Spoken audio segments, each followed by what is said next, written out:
récemment, après avoir été poursuivi par la marque Fashion Nova, la news sur Shane Hardy que j'ai sorti hier, qui portait plainte contre 6ix9ine, maintenant c'est une autre victime qui s'attaque à 6ix9ine. Mais quand est-ce que ça va s'arrêter? L'histoire c'est quoi?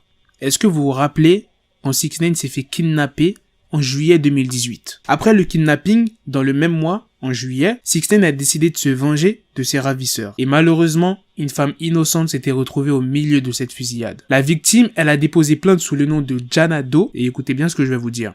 Cette victime affirme que 6ix9ine avait eu vent que certains membres des Nine Tree Bloods filmaient un clip vers Smurf Village à Brooklyn. Et à partir de ce moment-là, il aurait alors ordonné à ce qu'on tire sur ses agresseurs. En gros, 6ix9ine savait où se trouvaient les mecs qui l'ont kidnappé et il a ordonné qu'on leur tire dessus. Du coup, il y a une fusillade qui éclate et l'une des balles a touché la jeune femme dans le genou et le dos, alors qu'elle était dans la cour de son immeuble. Les blessures de la jeune femme ont nécessité une intervention chirurgicale, une physiothérapie et l'aide d'un psychologue. Les conséquences ont été plus graves puisqu'elle a même perdu son emploi dans le magasin Century 21 et elle a dû abandonner ses projets pour entrer à la New York Police Academy. On peut dire que cette fusillade lui a gâché la vie, elle s'est pris une balle dans le genou, dans le dos, elle a abandonné ses projets pour entrer à la New York Police Academy, elle est partie voir un psychologue, enfin bref, elle a été gravement touchée. Mais malgré ça, la femme en question reconnaît que Tekashi s'était excusé pour cet incident à l'ouverture de son procès. Et 6ix9ine, il avait même proposé de payer tous ses frais médicaux. Mais pour la femme, c'était une prise en charge insuffisante à ses yeux,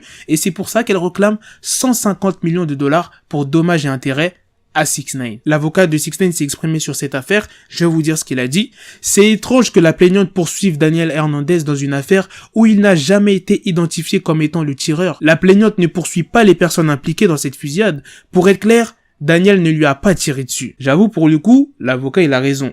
Pourquoi la jeune femme elle a pas porté plainte contre les tireurs? Pourquoi c'est 6ix9ine? Pourquoi les gars? Dites-moi dans les commentaires pourquoi. Mais attention, je dis pas qu'elle doit pas porter plainte contre 6ix9ine, parce que 6ix9ine y est pour quelque chose, même s'il a pas tiré. C'est lui qui a ordonné au tireur. C'est à cause de lui qu'il y a eu cette fusillade. C'est un peu lui le chef. Si 6ix9ine n'avait pas demandé, il n'y aurait pas eu de fusillade qui aurait éclaté. T'as capté? Dans tous les cas, il est en faute, mais elle devrait aussi porter plainte contre les tireurs. Bref les gars, c'est la fin de cette vidéo sur 6ix9ine. Dites-moi dans les commentaires ce que vous en pensez. Est-ce que vous trouvez que c'est trop la somme qu'elle a demandé? Parce que 150 millions de dollars pour dommages et intérêts, c'est énorme frérot. Je pense pas que 6ix9ine il a cette thune dans son compte en banque. Moi je vais vous dire mon avis. Elle a raison de porter plainte contre 6ix9ine. Mais après la somme qu'elle a demandé, c'est trop. Genre je sais pas, tu demandes 1 million, 2 millions, tu vois, sois raisonnable. Mais 150 millions, comme je l'ai dit tout à l'heure, elle devrait aussi porter plainte contre les tireurs. C'est pas 6ix9ine qui a tiré. Certes, c'est lui le chef, mais il faut aussi porter plainte contre les tireurs, t'as capté? Enfin bref, à la prochaine les gars pour de prochaines vidéos. Peace. Peace. Got the bezel, had to switch my schedule on my dick, she Lego, never Lego. Her mind stuck up on me, so I call her Velcro. Till I need my dinero pendejo. Hit my metro if it's about to peso, like it's Go Diego, make it right on schedule. Got a pistol on me with the dick, extend the bitches in the back just like a fucking echo. Ay, that bitch told me you got pencil dick. She grip on my dick like a selfie stick. I got a big gun, I need help with it. To wet your babe up, Michael fell with it.